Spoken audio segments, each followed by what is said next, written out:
Loved. Why is that? I think love is the key, man. Loving what you do, loving your spouse, loving your child, loving your friends. I think love is sort of that thing. I think you were even with us. I think we had this conversation. Yeah. And Adrian was there. Yeah. And I think it was Adrian that said, you were asking for one word, or maybe it was Annabelle. Remember? I think it was Winwood. It was one of those long nights. Yeah.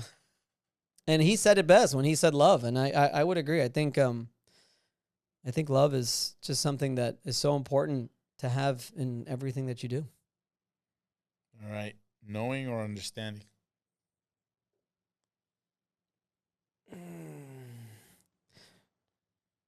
Do you ever really know? I don't know. That's what I tell everybody. All I know is that I don't know.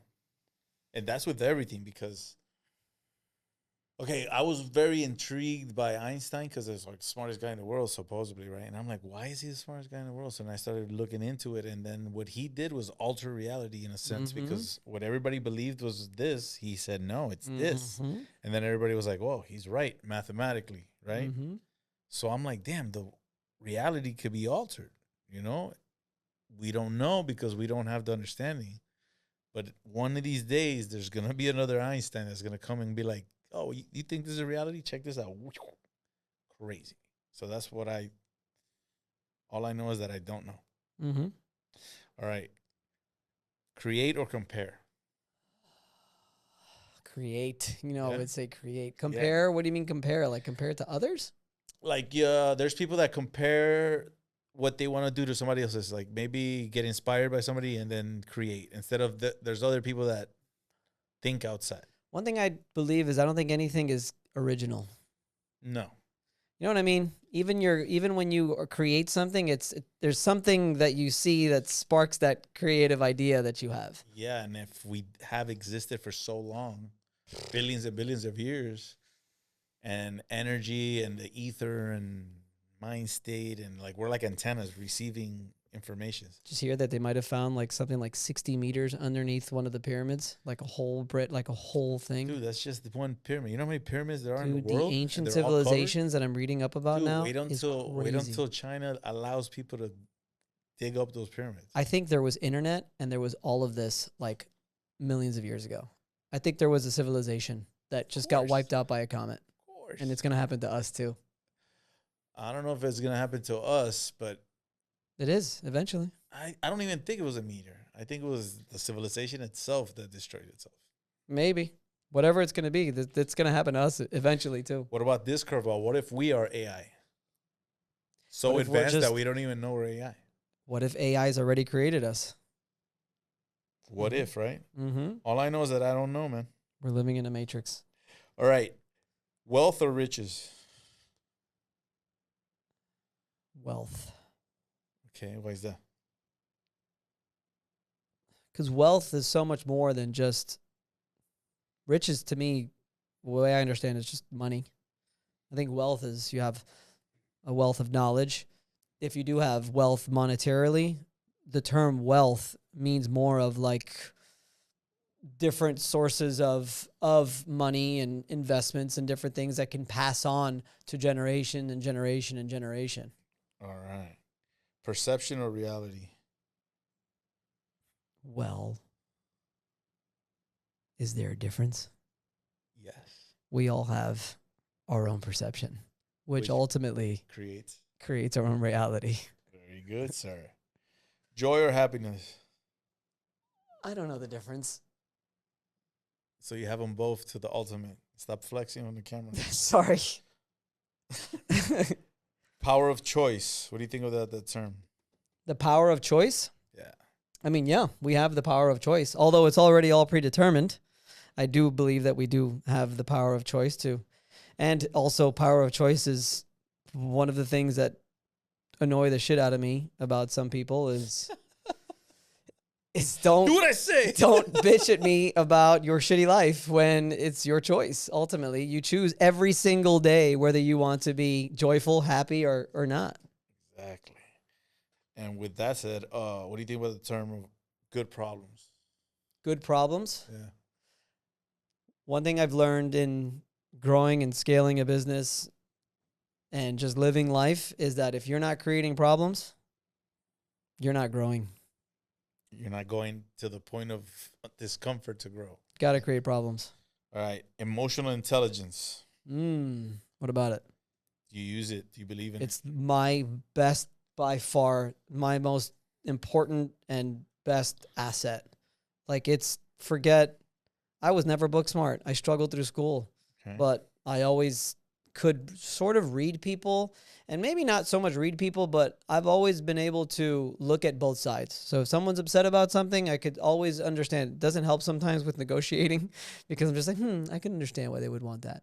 But for the most part, building relationships with people and my employees and my friends and stuff, emotional intelligence, it's the most important and the hardest to learn if you don't have a good upbringing.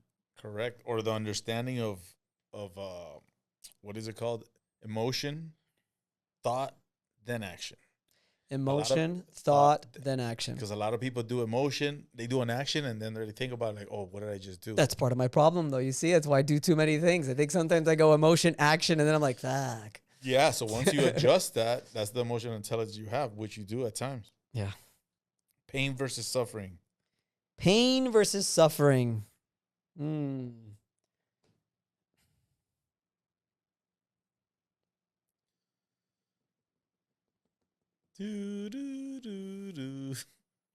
Yeah, I mean, life is a suffer, ultimately. And for me, that is so... pain, I mean, life is just, you're going to have moments where you're going to suffer and get through it. Pain, like, to me, is like... a mountain for no reason. That was suffering. That was suffering and pain at the same time. But that's when you find out that's when you hit the utopia, that's when you hit those moments of self-awareness, is when you go through the suffering. You learn. Yeah. Logic or intuition? Logic or intuition? I'm probably more of a logic guy. Yeah? Why is that? I don't think I have much of an intuition. Like intuition, like having a feeling of what's going to happen? Yeah. Yeah, no, I'm like right here, right now, all the time. You've never had an intuition where you're like, maybe I'm like, I'm not going to do it. I'm not going to do it. It's taken me 41 years to figure that out. Now, yes, but I would say literally just a handful of years ago. No. Intelligence versus experience. No, experience all day. Yeah? Yeah. When my kid graduates high school, my goal is and Annabelle and I agree, don't go to college for a year and pack your bags and go backpack Europe. Oh, that's cool. What we have learned from going to, I think we've been to 6 out of the 7 continents. Mm-hmm. Africa was a big one. I mean, honestly, 4 years of college, I don't think I learned what I learned. Like in those few. Yeah, because you learn about the different cultures and people and the food and everything about it, and you understand that, you know what? We're all the fucking same, dude. We're all have 2 arms, 2 legs, like, and we just come from different cultures, backgrounds. Different beliefs. All right, discipline or self-respect? What do you use most? Discipline, and I should probably have a little bit more self-respect sometimes, but I've gotten better over the last year or 2. Okay, depression versus sadness. What about it? Depression versus sadness. What do you think is more important? What is more important? To overcome. I mean, depression I think of as something that lasts for a long time. So, I think you got to be careful. I think that's why exercise and diet and all that stuff is important. Exactly. Meditation is super important. Did I tell you Annabelle got a meditation coach? What? Bro, she's on another level. Does she wear like a headband and sweatbands and all that stuff? No, I wear that to work out. Oh, that kind of coach. No. Okay. Hell of a coach. Yeah, it's pretty badass. Yeah? She's becoming like a fucking shaman, dude. Really? Not literally, but pretty much like figuratively. Like Reiki, all that stuff? No, it's just I don't know, I haven't seen her program or anything like that, but she gets into these deep, she's going to other dimensions. I believe it. It's pretty badass. I've been. Do you follow Joe Dispenza? No, I don't follow anybody. You have to read one of his books. Okay. Send them to me. Like the links, I'll get them. Mm-hmm. But what do you mean? Like she meditates for hours? Not hours, but she'll go for an hour. Like a monk? She'll go for an hour. And she says she's been in other dimensions? that was Remember, one of the she's things. the one that said that she had a walker in Cuba, and I don't think that's real, bro. That was one of the things that I've attracted. never seen a walker in Cuba. No picture, no video, no nothing. One of the things that attracted me to her was her ability to go imagination naturally without drugs. Ooh, yeah, because she has energy, for sure, 100%. Mm-hmm. And that we're talking about this. What would you rather hear a person tell you? Their dreams, or a story of an incident that happened to them? Oh, dreams. Yeah? Why is that? I'm just such a optimistic guy. I'd rather hear what your goals are. I think it's a better understanding of where your mindset is at, to me. But there's some people that don't like to look ahead. So, because I've had conversations in my podcast. Yeah. And even sometimes with Annabelle, since she had cancer, like I'm like, hey, what do you want to do? And she's like, I only think in the moment. Stuff like that. I didn't want to bring that up, but you brought it up. Yeah. So when you went through that, because his wife had cancer. While pregnant. That is wild. Wild. So I'm guessing you did a lot of meditating, a lot of praying, a lot of hoping. Yeah, that was the hardest part for me, right? She had to go through it, but the hardest part for all of us was, what the hell do we do? You've got a kid in there, you've got cancer, it's growing fast, you need chemo. The doctors say you can't even drink alcohol or take a Tylenol, but you could have chemo. Doesn't make any sense. Wow. I'm thinking my kid's going to come out with like three arms. Yeah. So I did sleep over I went on a YouTube binge and looking at all the people that have survived, and the baby's protected by the placenta. I read one of Ryan Holiday's books, which is all about stoicism and stuff like that. That book was a game changer for me.